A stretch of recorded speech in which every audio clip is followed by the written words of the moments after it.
Students, welcome back in my class. Student, आज मैं जो आपके सामने ट्रांसलेशन लेकर आया हूं, कोई हिंदी के ऐसे वाक्यों को लेकर आया हूं जो आपको यहाँ पे सामने जो व्हाइट बोर्ड पे लिखे हुए हैं, आपको ये लग रहा होगा इसका इंग्लिश ट्रांसलेशन हम कैसे करेंगे, परंतु आप अंत तक मेरे साथ वीडियो बने रहिएगा। आप आसानी से इनको इंग्लिश में ट्रांसलेशन करना सीख लेंगे और इनकी पहचान भी सीख लेंगे। जैसे यहाँ पे हिंदी का वाक्य है, राधा गोविंद सिंह पार्क में कब नहीं होती थी, हिरन हरे जंगल में क्यों नहीं हुआ करती थी, लाल रंग की इमारत कहाँ नहीं हुआ करती थी। तो अब आप ये सोच रहे होंगे कि यहाँ पे हुआ करती थी, होती थी, हुआ करती थी कौन सा सेंटेंस है, इनके रूल्स क्या हैं, इनको हम कैसे ट्रांसलेट करें।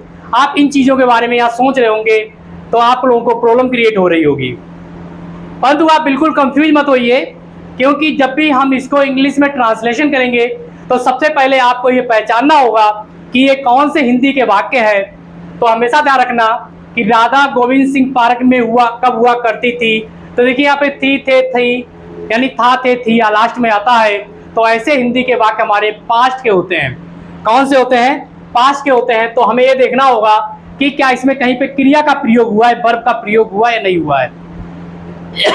तो देखिए, राधा गोविंद सिंह पार्क में कब नहीं होती थी, मतलब राधा कोई काम नहीं कर रही है। हिरन हरे जंगल में क्यों नहीं हुआ करती थी, हिरन कोई काम नहीं कर रहा है। उसके बाद लाल रंग की इमारत कहाँ नहीं हुआ करती थी, मान लो कि इसमें तीनों सेंटेंस में कहीं पे भी क्रिया का प्रयोग नहीं हुआ है और लास्ट में था, थी, थे का प्रयोग, मतलब थी का प्रयोग हुआ है। तो ऐसे सेंटेंस हमारे कौन से होते हैं? सिंपल पास्ट के होते हैं। कौन से सेंटेंस होते हैं हमारे? ये सिंपल पास्ट टेंस। तो इस प्रकार के हमारे सेंटेंस सिंपल पास्ट टेंस के होते हैं। तो सिंपल पास्ट टेंस के जो सेंटेंस होते हैं, अब हमें पहचानना ये कौन से सेंटेंस है। तो आप लोग यहाँ पे एक जनरली कॉमन चीज देख रहे होंगे कि यहाँ पे इंटरोगेटिव सिंबल लगा हुआ है, जिससे आपको ये समझ में आ रहा होगा कि ये इंटेरोगेटिव सिंबल है। परंतु इंटरोगेटिव सेंटेंस दो प्रकार के होते हैं, एक तो WH फैमिली वाले, एक हेल्पिंग वर्ब वाले। ध्यान रखना कि स्टार्टिंग में अगर क्या हो, स्टार्टिंग जिस हिंदी वाक्य की स्टार्टिंग क्या से होती है, वह तो हमारे हेल्पिंग वर्ब वाले या लिंकिंग वर्ब वाले ए टाइप के इंट्रोगेटिव सेंटेंस होते हैं। परंतु जिन हिंदी के वाक्यों के अंत में कब, क्यों, कहाँ ये यूज होता है, तो वह हमारे कौन से हिंदी के वाक्य होते हैं? वह हमारे WH family interrogative word, WH family interrogative sentence होते हैं।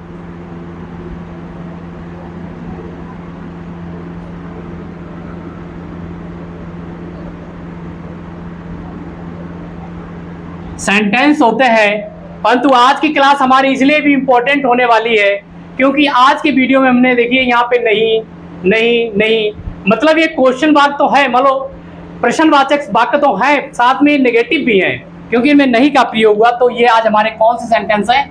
ये साथ में नेगेटिव सेंटेंस भी है, मान लो हिंदी के वाक्य हैं जिन्हें हमें इंग्लिश में ट्रांसलेशन करना है। तो आइए हम इनके रूल्स के बारे में समझते हैं। तो हमेशा ध्यान रखिए, हिंदी के जिन वाक्यों के अंत में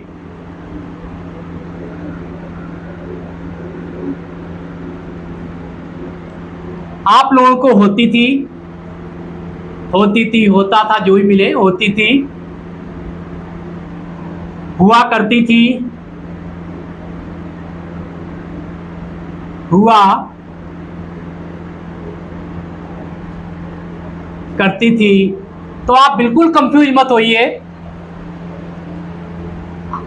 तो इस प्रकार के वाक्य हमारे कौन से होते हैं? आदि हो, आदि हो। तो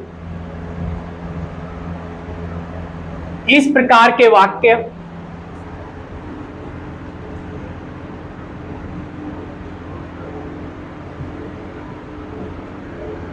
सिंपल पास्ट टेंस के होते हैं, सिंपल पास्ट टेंस के होते हैं।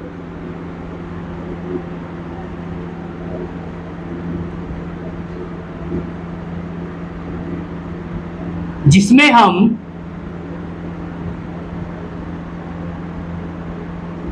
लिंकिंग वर्ब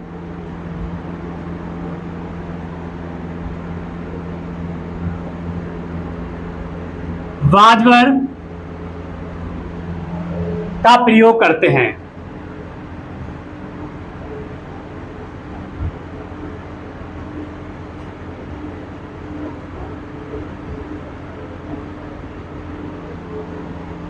परंतु हमेशा ध्यान रखना, परंतु जिन वाक्यों में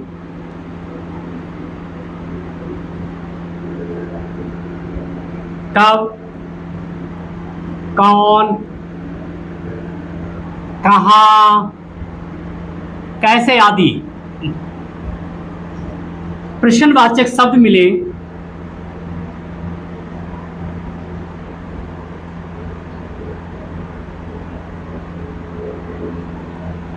वह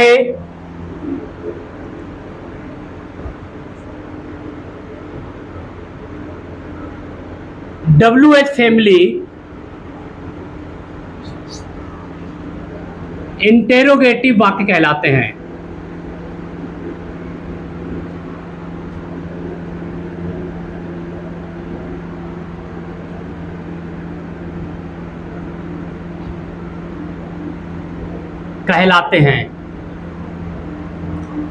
तो आप हमेशा ध्यान रखिएगा कि जिन वाक्यों के में आपको होती थी, हुआ करती थी, ये मिले, तो वह हमारे कौन से होते हैं? सिंपल पास्ट टेंस के होते हैं। इसमें कहाँ पे, इसमें कहीं भी क्रिया का प्रयोग नहीं होता है। तो ये कौन से होते हैं? ये वाजवर वाले होते हैं, क्योंकि इसमें कहीं पे भी क्रिया का प्रयोग नहीं होता है, जैसा कि हमने आपको पहले बता रखा है।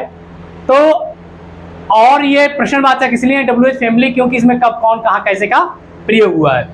तो अब हम क्या करेंगे, ये हिंदी के वाक्यों को हम इंग्लिश में ट्रांसलेट करेंगे। तो सबसे पहले जब आप इंग्लिश में इसको ट्रांसलेट करेंगे, तो उसको एक्सप्लेन करने से पहले, अगर अभी तक आप मेरे चैनल पे नए हैं और अभी आप तक मेरे चैनल आपने वीडियो लाइक, चैनल सब्सक्राइब और बेल आइकन ना किया हो, तो प्लीज़ मेरे वीडियो को लाइक और चैनल को सब्सक्राइब और बेल आइकन जरूर कर लीजिए, ताकि सबसे पहले वीडियो आप तक पहुंचे। और इसे ज़्यादा ज़्यादा शेयर करिए, ताकि ज़्यादा ज़्यादा बच्चों को इसके बारे में सीखने को मिले और वह आसानी से इंग्लिश को सीख पाएँ। तो सबसे पहले आप इंग्लिश का ट्रांसलेशन करने से पहले आपको इसके मीनिंग पता होने चाहिए कि राधा को इंग्लिश में क्या कहते हैं। तो राधा की इंग्लिश राधा होती है। राधा की नाम है, नाम की इंग्लिश वही होगी। गोविंद की इंग्लिश गोविंद होगी। सिंह की इंग्लिश सिंगी होती है। पार्क को इंग्लिश में पार्क कहते हैं, ये इंग्लिश वर्ड है, क्योंकि हिंदी में इसे उद्यान कहा जाता है। मे की इंग्लिश इन होगी और कप की इंग्लिश वेन होती है, और नहीं की इंग्लिश नॉट होती है। तो इस प्रकार से हमने क्या किया, यहाँ पे जो हिंदी का वाक्य था उसका हमने मीनिंग देख लिए। अब हम इसको इंग्लिश में कन्वर्ट करना या ट्रांसलेट करते हैं। तो सबसे पहले आप ध्यान रखिए कि WH फैमिली इंट्रोगेटिव वर्ड अगर आपको कहीं मिले आए, तो सबसे पहले आप इसी को लिखेंगे। तो कब की इंग्लिश क्या होती है? व्हेन। हमेशा ध्यान रखिए WH फैमिली इंट्रोगेटिव, आप बिल्कुल कंफ्यूज नहीं होंगे, व्हेन। और उसके बाद आप क्या करेंगे, यहाँ पर लिंकिंग वर्ब लिखेंगे, क्योंकि इसमें लिंकिंग वर्ब किसका प्रयोग होता है? वाज और वर का प्रयोग होता है। जैसे कि हमने यहाँ पे लिखा हुआ है सिंगुलर के साथ वाज और प्लूरल के साथ वर का प्रयोग होता है, क्योंकि इसमें क्रिया का प्रयोग नहीं हुआ है। तो राधा गोविंद सिंह पार्क में कब नहीं हुआ करती थी? हम किसकी बात कर रहे हैं? राधा की बात कर रहे हैं। तो राधा एक है, तो सिंगुलर के साथ हमें क्या, वाज का प्रयोग करना है। तो आप क्या करेंगे, यहाँ पर वाज लगाएंगे, वाज। सब्जेक्ट क्या है? राधा है, फिर आप सब्जेक्ट राधा लिख देंगे। सेंटेंस नेगेटिव है तो आप नोट लिखेंगे, क्योंकि सेंटेंस कौन सा है हमारा? नेगेटिव है। अब आइए हम सेंटेंस से बातें करते हैं। तो हमने किसका कन्वर्ट कर लिया? राधा का कर लिया। कब का कर लिया? नहीं का, होती थी, इनका सबका कन्वर्ट हो गया। अब आइए हम इससे बात करते हैं। राधा कब नहीं हुआ करती थी? तो हम कहेंगे कहाँ? तो आप कहेंगे गुरु गोविंद सिंह पार्क में। तो ये में क्या है? प्रेपोजिशन लगा हुआ है, किसके साथ? गोविंद सिंह पार्क के साथ। तो जब इंग्लिश में हम इसे कन्वर्ट करेंगे तो मे की इंग्लिश पहले आ जाएगी और गोविंद सिंह पार्क की बाद में चली जाएगी। तो इसका सेंटेंस जो बनेगा वो बनेगा, मे की पहले हो जाएगा इन द। हमने पहले बताया कि द आर्टिकल का प्रयोग हम हाईलाइट के लिए यूज करते हैं। In the Govind Singh park, Govind Singh park. और लास्ट में करेंगे आप इंट्रोगेटिव सिंबल लगा देंगे। इस प्रकार से हमारा जो हिंदी का वाक्य था पूरा कन्वर्ट हो चुका है इंग्लिश में। तो राधा गोविंद सिंह पार्क में कब नहीं होती थी? सेंटेंस बना, when was Radha not in the Govind Singh park. इसी प्रकार से अगला सेंटेंस देखते हैं। हिरन हरे जंगल में क्यों नहीं हुआ करती थी? तो सबसे पहले हम क्या करेंगे, इसकी मीनिंग पता होना चाहिए हम लोगों को। हिरन को इंग्लिश में डियर कहते हैं, हरे की ग्रीन कहते हैं, जंगल की फॉरेस्ट कहते हैं, मे की इंग्लिश इन होती है, क्यों की इंग्लिश वाई होती है, नहीं की इंग्लिश नॉट होती है। हिरन हरे जंगल में क्यों नहीं हुआ करती थी, तो इस प्रकार से हमने क्या किया, पहले इसका मीनिंग लिख लिया। तो हमारा ये WH फैमिली इंट्रोगेटिव सेंटेंस है। तो सबसे पहले आप क्या करेंगे, ऐसे सेंटेंस में हम WH फैमिली वर्ड को ही सबसे पहले लिखते हैं। तो हम लिखेंगे वाई। अब हमें क्या करना है, लिंकिंग वर्ब वाज वर्ब का प्रयोग करना है। अगर सिंगुलर होगा तो वाज और प्लूरल होगा तो वर्ब का प्रयोग करेंगे। हिरन हरे जंगल में क्यों नहीं हुआ करती थी, एक हिरन की बात हो रही है, तो एक के साथ हम क्या लगाते हैं, सिंगुलर के साथ हम वाज का प्रयोग करेंगे, वाज। और सब्जेक्ट किसके बारे में बात हो रही है, सेंटेंस में हिरन के बारे में बात हो रही है, तो डियर। नेगेटिव है तो इसके बाद आप नोट लगा देंगे, इतने रूल्स हमेशा आप ध्यान रखेंगे, नोट। अब हम इसे कट करेंगे, हमने हिरन की लिख ली है, क्यों की लिख ली, नहीं हुआ करती थी रूल के अकॉर्डिंग इसका हो गया। आइए हम इसको बात करते हैं, हिरन क्यों नहीं हुआ करती थी, कहाँ, हरे जंगल में। तो में ये क्या है, प्रेपोजिशन है, किसके साथ लगा, हरे जंगल के साथ लगा। जब इंग्लिश में इसे कन्वर्ट करेंगे तो मे की इंग्लिश पहले हो जाएगी और हरे जंगल की इंग्लिश बाद में जाएगी। तो मे की क्या हो गया, इन the green forest. The article हम किसके लिए यूज करते हैं, हाईलाइट करने के लिए किसी नाउन को, फॉरेस्ट।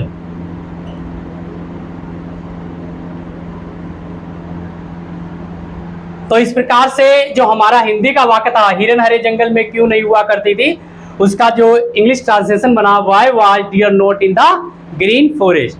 आइए बच्चों, आप लोगों को बहुत अच्छी तरह से हमारा ये चैप्टर समझ में आ रहा होगा, ये वीडियो भी समझ में आ रहा होगा, और आप अच्छी तरह से इंग्लिश हिंदी वाक्यों को किस प्रकार से इंग्लिश में ट्रांसलेट कर कैसे करते हैं, उनकी पहचान क्या होती है, आसानी से आप इन लोग को समझ रहे होंगे। तो लाल रंग की इमारत कहाँ नहीं हुआ करती थी, लाल रंग की इमारत कहाँ नहीं हुआ करती, देखिए बच्चों इसमें वर्ब का प्रयोग नहीं हुआ है, प्लस हुआ करती थी पास्ट का है, तो ये हमारे सिंपल पास्ट सेंटेंस और ध्यान रखना कि ऐसे वाक्यों में वर्ब का, मैन वर्ब का कहीं पे भी प्रयोग नहीं होता है। तो अब हम सबसे पहले क्या करेंगे, इसकी इंग्लिश देखेंगे। लाल की इंग्लिश होती रेड, रंग की होती कलर, ऑफ काके की ऑफ, इमारत की होती बिल्डिंग, कहां की इंग्लिश होती वेयर, नहीं की होती नॉट। इस प्रकार से हमने क्या किया, इस प्रकार से हमने आसानी से जो मीनिंग थे उनको लिख लिया है। अब हम इसे इंग्लिश में कन्वर्ट करेंगे। तो सबसे पहले हम क्या करते हैं, जो WH फैमिली इंट्रोगेटिव वर्ड है इसको सबसे पहले हम लिख लेते हैं, जैसे कि रूल के अकॉर्डिंग। तो कहाँ की हो जाएगी वेयर। अब हमें क्या करना है, हमें यहाँ पे लिंकिंग वर्ब वाज वर्ब का प्रयोग करना है। अगर सिंगल होगा वाज तो लिंकिंग वर्ब, अगर बहुवचन होगा तो वर्ब लिंकिंग वर्ब का प्रयोग करना है। तो हमें ये देखना है कि यहाँ पे सब्जेक्ट क्या है, लाल रंग की इमारत कहाँ नहीं होती थी, कहाँ, मान लो किसी जगह की ओर संकेत हो रहा है, और लाल रंग की इमारतें ऑब्जेक्ट है, तो कहाँ जो छिपा हुआ जगह को लेकर। तो जगह मान लो अगर हम कहेंगे आगरा, कानपुर, बनारस, तो जनरली बात है कि जगह की बात होगी, जो कि यहाँ पे सब्जेक्ट छिपा हुआ है, तो जगह एक सिंगुलर की बात है, तो यहाँ पे हम क्या लिखेंगे, वाज। अब यहाँ पे सब्जेक्ट ऑलरेडी छिपा हुआ है, जैसे लाल रंग की इमारत कहाँ नहीं होती थी, कहाँ, हम कहेंगे आगरा, बंबई, कलकत्ता, तो देखा होगा, तो यहाँ जगह का नाम नहीं आया है, तो सब्जेक्ट यहाँ छिपा हुआ है, तो हम सब्जेक्ट नहीं लिखेंगे।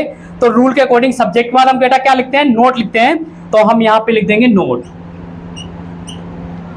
अब आइए काटते हैं हम लोग, जिसका हमने कन्वर्ट कर लिया। कहाँ नहीं होती थी क्या, लाल रंग की इमारत। तो लाल रंग की इमारत की क्या होगी, building of red colour. Building of देख के प्रपोजिशन लगा हुआ है, तो ये पहले हो जाएगा और ये इसके बाद में हो जाएगा। मतलब कि building of red colour, building of red colour. तो इस प्रकार का हमारा जो हिंदी का वाक्य था, लाल रंग की इमारत कहाँ नहीं होती थी, उसका इंग्लिश ट्रांसलेशन बना where was not building of red colour. तो इस प्रकार से हमने देखा कि किस प्रकार से हम लोगों ने यहाँ पे बहुत ही आसानी तरीके से हिंदी वाक्यों को इंग्लिश में ट्रांसलेट करना सीखा है। बच्चों आप इसके बारे में बिल्कुल कंफ्यूज मत होना, लाल रंग की इमारत तो हमने building of red colour building को पहले क्यों लिख दिया है। ध्यान रखना, हमेशा आप ध्यान रखिएगा कि जब मोहन का घर की बात हो तो हम क्या करेंगे, मोहन्स हाउस। मतलब कि जब लिविंग थिंग की बात होती है तो हम डायरेक्ट सीधा लिखते हैं। और जैसे लाल रंग की इमारत, अगर नॉन लिविंग की बात होती है,